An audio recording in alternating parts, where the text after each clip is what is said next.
Hi guys, and welcome to another video. So in today's video, it is a few more transfer rumours and potentially the leak of Sunderland's new home kit for this championship season. But before we do get into this little bit of news, please hit the like button and subscribe if you are new. I keep on saying it now, I'm going to keep smashing it until we do hit 15,000.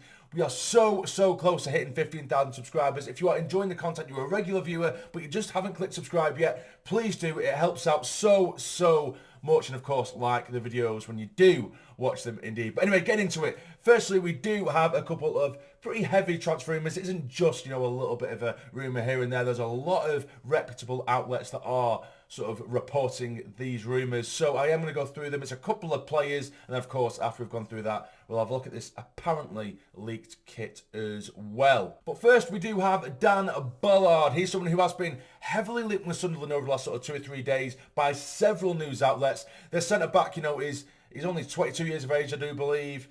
He was on loan last season at Millwall, had a very successful season there, become a bit of a fan favourite, and the season before that he was out on loan at Blackpool, in which he did, of course, achieve promotion through the playoffs. He's currently contracted to Arsenal, very highly rated and highly sought after. I believe that Sunderland and Blackpool are actually currently in the running for him, as well as Millwall, of course.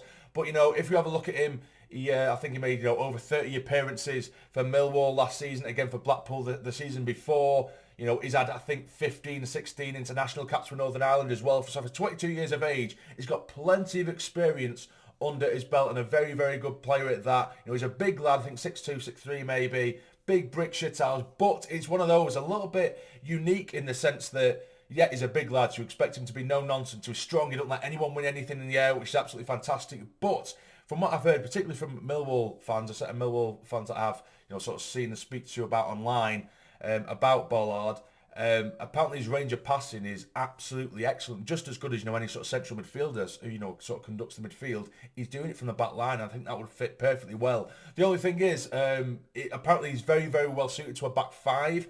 Whether we would adapt to that, I'm not too sure. I think we generally do have the two at the back, or at least we can change and chop and change. Of course we can.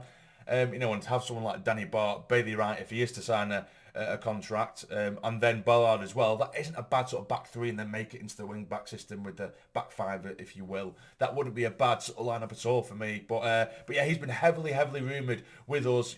So someone like that who can do the dirty work, who can be a bit physical, a big lad. That's definitely what we need anyway throughout the squad. Let alone just in defence, we need a spine of strong players, because that's something we really struggle with. It's all well and good having plenty of technical ability across the pitch or on the wings, but if you don't have that strength, that physicality down the spine of the squad, then there's times against certain teams where your technical ability is going to mean absolutely nothing, because you're going to get out-muscled, you're going to get outworked, and you're going to get bullied. And we've seen that so many times. There's times where we've played sort of maybe lesser sides, if you will, particularly even in League One, where, yes, we're on the pitch or on paper, if you look at both sides, you might think, okay, someone should walk this. But we'll come up against a team that like to do the dirty work maybe a bit more than us. They're a bit more aggressive than us. Maybe sometimes go a bit over the top and refs get things wrong. But you need that bit of sort of tenacity and ferociousness, particularly in the middle. And we don't really have that. But so, to have someone like Ballard, I think it's absolutely ideal, who can mix and match the physicality and the technical ability as well. I believe he can actually play in the sort of defensive midfield role as well, but he's generally used as a centre-back. So that's a really exciting one for me. For me, that would be a 10 out of 10 signing if that was to happen. But again, as of right now, it's only rumours. Now, on to another player that we have been heavily linked with, and we're actually linked with him back in January as well, and that is Rudoni, a player, sort of central midfield to centre, sort of attacking midfield. He can play off the striker. He played for Wimbledon. I think he grew up throughout the Crystal Palace ranks. We were linked with him in January, and apparently we're not back. But apparently we have just had another offer rejected for him. And I think Wimbledon are asking for about 1 million for him. We'll see. It might not sound like much, but for a player that in League One, for a side that's just been relegated, in fact, from League One to League Two, it's quite a lot of money. But will he be worth it? We'll see. I am a fan of Rudoni. There's a lot of Championship suitors that are interested in him. I believe Huddersfield may have also had a bid rejected for him, but it's something that I definitely wouldn't shy away and say no to. Of course, I think in the sort of the 10 role, we have some very good players that can fit there. Embleton can do a job there. Pritchard can do a job there, although I've said, you know, in the past, particularly at the back end of the season, I actually prefer Embleton in the centre, directly in the centre, rather than the gap between the midfield and the strikers. But yeah, but Rudoni, again, another young lad. For a team that got relegated, Wimbledon, of course, I think he got himself like 12 goals and 7 assists, which is absolutely fantastic. Again, I think he's only 21 as well. So it looks like we're mainly looking at youth again, which I do love that approach. Of course, you need that sprinkling of experience, but to get someone, you know, who doesn't have, you know, bad habits, can be sort of moulded to what you want, and then you've got a manager like Alex Neil who's so good at working with youth. He has such a mint track record of working with youth. You know, to get someone like a Ballard Rudoni in as well, it would be absolutely ideal, and to watch them blossom at the stadium like would be class, and I'd like that. Ballard for me is the one who would absolutely 110% want. Rudoni, I wouldn't be too heartbroken if we didn't get him, but there's a reason why so many Championship teams want this lad, so I'm not going to say no to the chance of signing Rudoni signing Rudoni. So those are the two main players that we have been linked with over the last handful of days. But now to the sort of home kit leak. You never know, by the time this video is uploaded, the home kit might have actually been revealed, because firstly, we do have this picture that I'll put up on screen now. So someone on Twitter posted this, saying these are the new Sunderland kits. Now, usually I can see through the bullshit, and this does look kind of real. It does look kind of real. Although if you do look at the back of the collar, there isn't any sort of Sunderland logo there or anything. It does look quite basic, but this could just be them, they've been made. It looks like it's going to be in some kind of factory or something. There's quite a lot of them there being mass produced.